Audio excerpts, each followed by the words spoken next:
Today's case delves into the infamous Nithari case.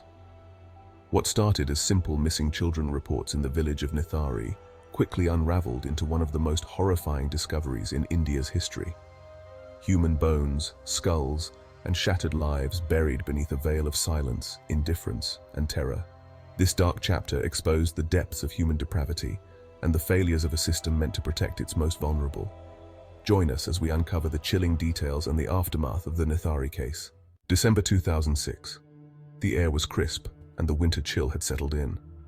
Nithari, a suburb of Noida, India. A place that seemed ordinary, with its bustling streets and everyday life. A deep, unsettling cold gripped the town. It wasn't the winter air. It was something far more sinister, an unease that crept into the hearts of the residents.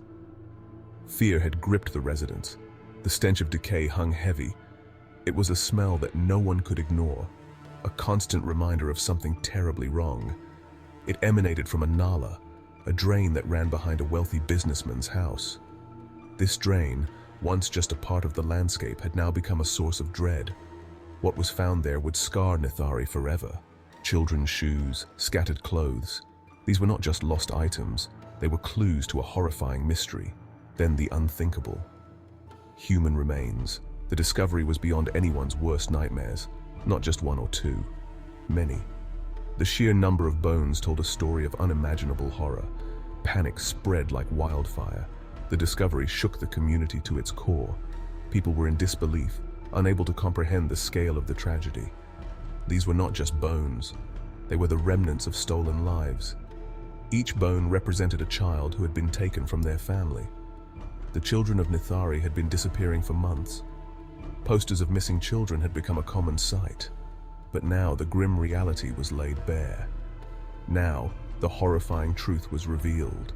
The Nala had become a graveyard, and the community was left to grapple with the enormity of the crime. A sense of urgency gripped the investigation. The nation held its breath. Who could commit such an atrocity? The media coverage was relentless, and the entire country was watching, waiting for answers. The answer lay closer than anyone could have imagined. Suspicion began to fall on those who lived near the Nala, and the investigation took a dark turn. Within the walls of the very house that stood silently by the Nala. This house, once just another building in Nithari, had now become the epicenter of a nightmare involving Moninder Singh and his servant Surinder Kohli. The case would reveal not only murder, but also sexual abuse, mutilation, and cannibalism, leaving an indelible mark on India's collective memory. Nithari, located in Uttar Pradesh, was a densely populated village that bordered the wealthy sector of Noida. The area had a high number of working-class families, many of whom had little interaction with the police or media. The first signs of trouble came when children and young women from the village began mysteriously disappearing. These disappearances, though significant to the families, went unnoticed by the authorities. Most victims came from lower-income families, which led police to dismiss these cases as routine runaway incidents. Over the span of 2005 and 2006, more than a dozen children and young women went missing in the area. Families of the victims filed police complaints, but the authorities failed to act. It wasn't until the persistent efforts of the parents, media involvement, and pressure from local political leaders that the case finally drew the attention of the police. The once peaceful town was now gripped by fear. Each missing child was a blow to the community, a reminder of the lurking danger. The once clear waters were now tainted with the evidence of unspeakable acts, a silent witness to the horrors that had unfolded. The search, prompted by a missing 20-year-old woman named Payal, led to a ghastly discovery. The breakthrough came after Nand Lal, the father of Payal, insisted on a thorough investigation into his daughter's disappearance.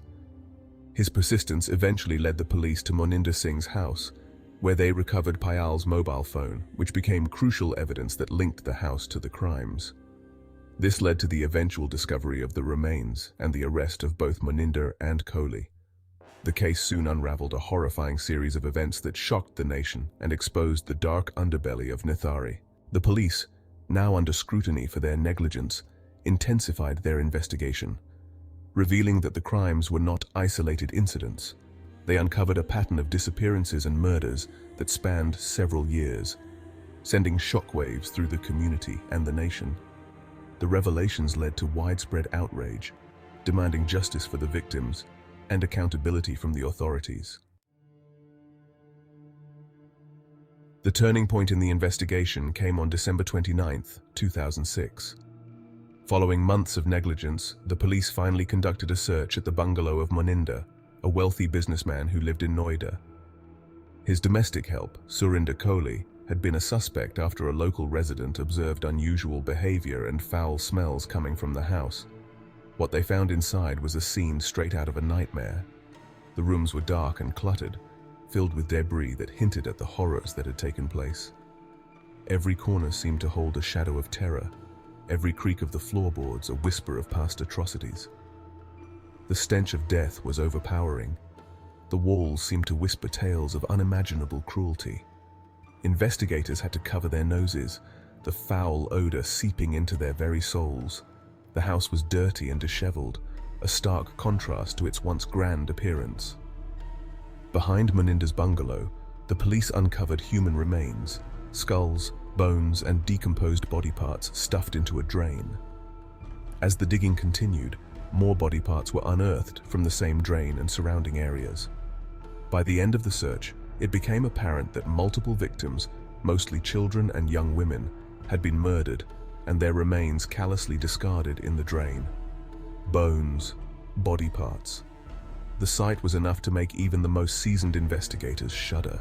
Scattered human remains told a story of unimaginable horror, each piece a testament to the cruelty that had been inflicted.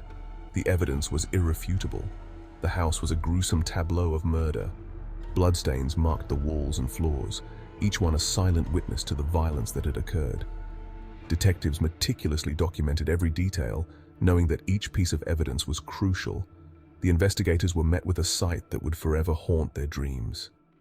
Their faces, etched with horror, reflected the unspeakable acts that had taken place.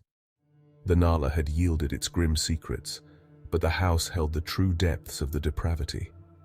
The drainage ditch had been a dumping ground for the remains, but it was within the walls of the house that the true horror had unfolded. Surinder Kohli was arrested. His demeanor was chillingly calm. No remorse, no fear. As he was escorted by the police, his expression remained eerily blank, a stark contrast to the chaos and horror that surrounded him. But the investigation was far from over.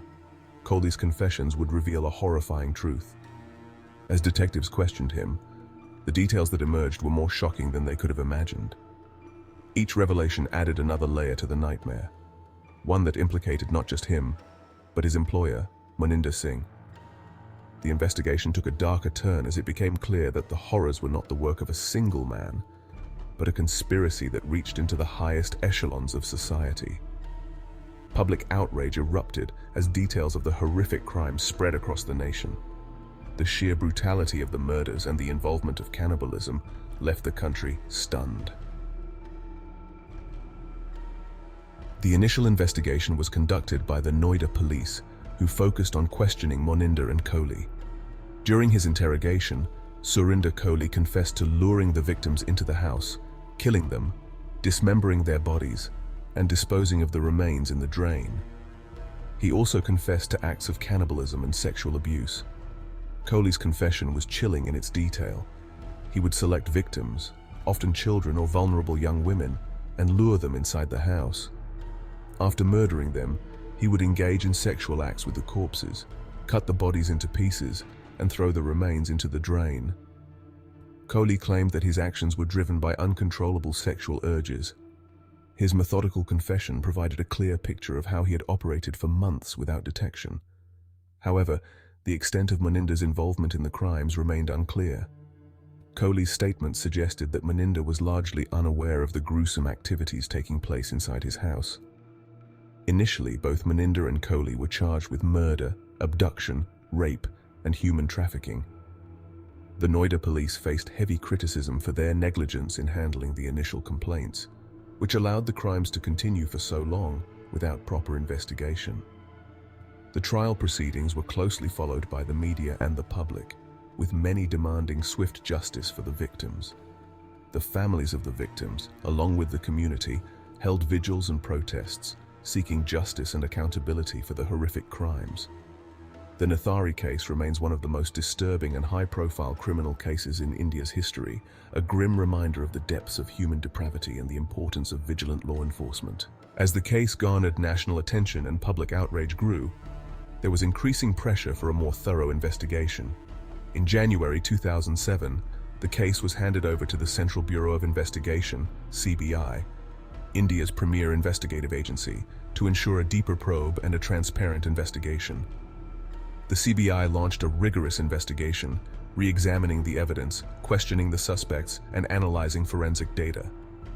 DNA testing was conducted on the recovered remains, and several victims were identified. The CBI's forensic team confirmed the identities of many of the missing children, and the investigation verified that the remains matched the descriptions and belongings of those who had been reported missing.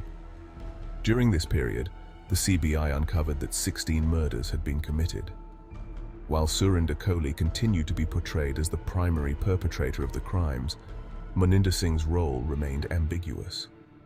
Kohli maintained that Maninder was unaware of the murders, but there were instances in the investigation where Maninder's behavior and statements raised suspicions. The courtroom proceedings were closely followed by the media, and public protest demanded justice for the victims. The case highlighted significant lapses in the initial police investigation and brought to light the need for systemic reforms in handling such heinous crimes.